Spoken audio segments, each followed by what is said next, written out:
What's going on, folks? Nate here at Tool Dynaworks, and I am back in the dyno room with our GSX8S today, and we just finished up doing our first round of exhaust testing and R&D with our full Akrapovic system that we received for our new Suzuki. And there she is, the full Akrapovic exhaust system installed on our Suzuki. It was a pretty straightforward installation. If you've ever installed any other parallel twin exhaust system, especially on a naked bike, it's pretty much the same process. It was not a rocket science procedure.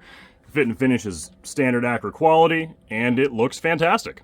You may have also noticed that terribly hideous stock fender is gone on the tail of our Suzuki, and that is all thanks to our friends over at TST Industries. When it comes to fender eliminators and integrated taillights, these guys have been the name of the game for a long time, so we went ahead and got theirs on our Suzuki here for testing, and it massively cleans up the tail section of that bike. So a big shout out and thank you to the guys over at TST for hooking us up on our new Suzuki. That shit looks fantastic. The stock stuff was terrible. Now I'll dive right into the important part. How did it perform? Well, let's take a look at the dyno graphs.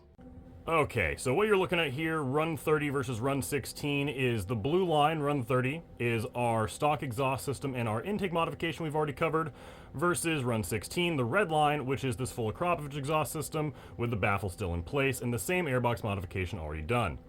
And I'll be honest, it was a little underwhelming at first. You're talking about like a 2 horsepower peak gain. If you're looking at certain parts of the RPM range, it's like 5 or 6. So it's significant, but I was expecting more. Just so you can see what I'm talking about there, way out at like 9,300 RPMs, so essentially everywhere after like 8,000 where the power curve flattens out. Yes, this exhaust system produces a lot more power than the stock system. It's like 5 to 6 horsepower more anywhere you highlight there past 8,000 RPMs, and there's another 5 or 6 horsepower bump between 5,000 RPMs and 6,500.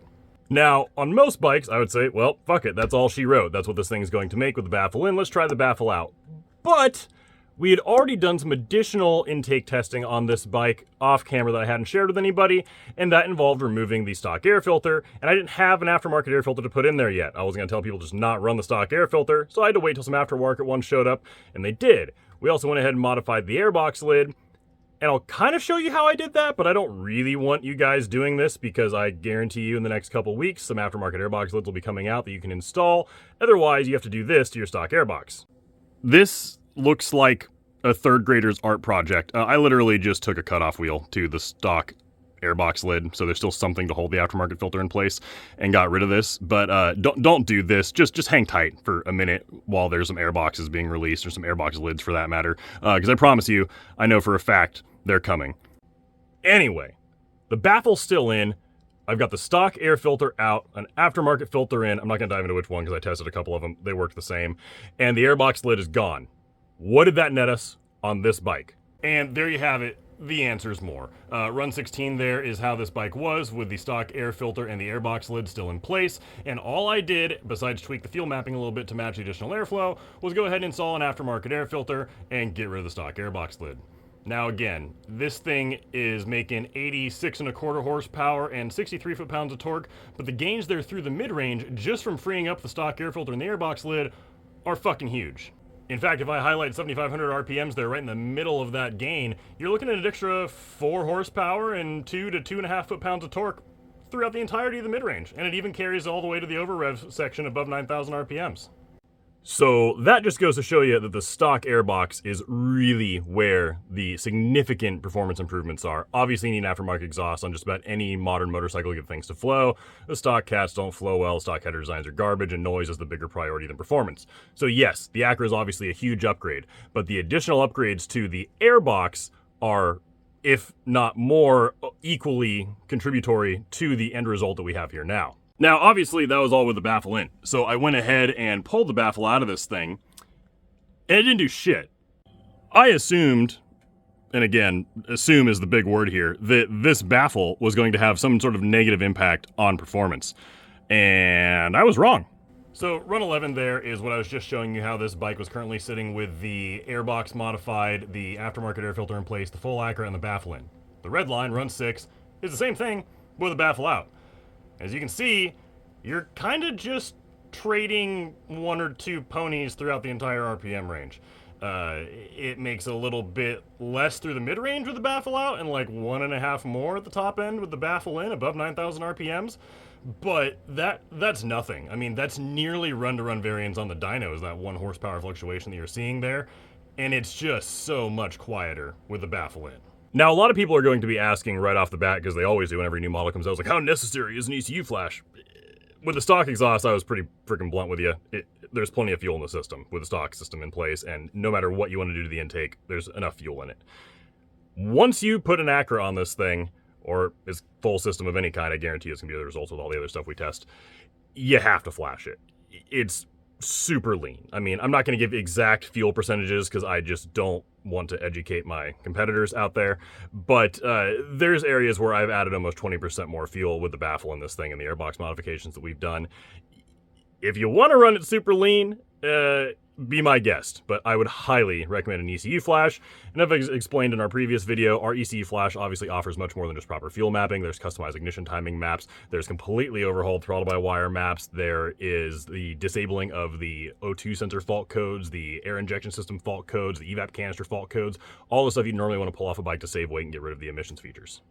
And I can wholeheartedly say that these are absolutely modifications that you're going to want to do to your bike. I will show you here real quick, just sort of recap all this for you, where this thing started and where it's at now.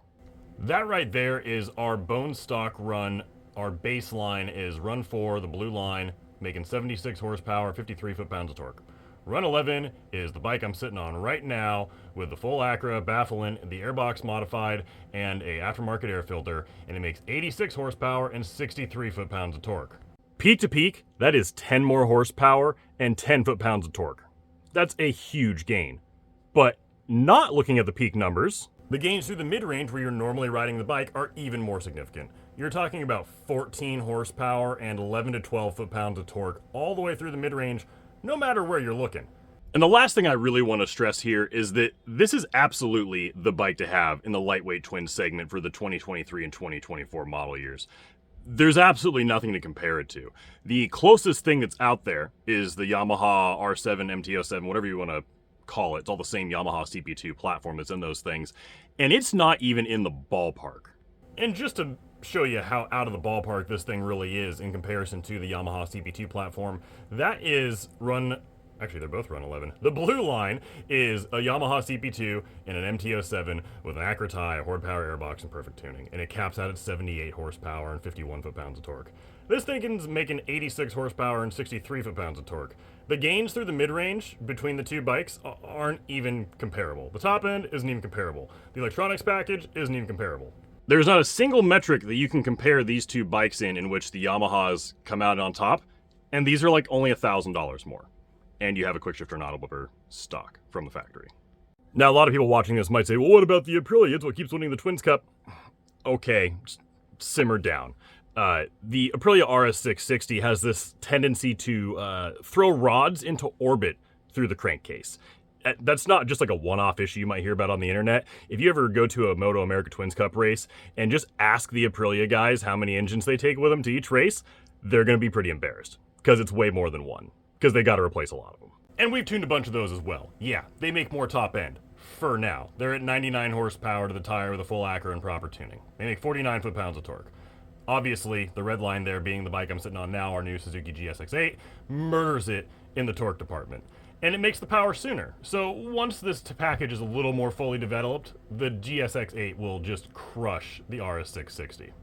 Because even if it sits right now with no internal engine modifications whatsoever, still the stock airbox just with the top of it missing and an aftermarket filter, and the very first exhaust system we've tested for it, it beats the shit out of it until 9,000 RPMs, and then the Aprilia kind of just takes off and has 10 to 12 more horsepower.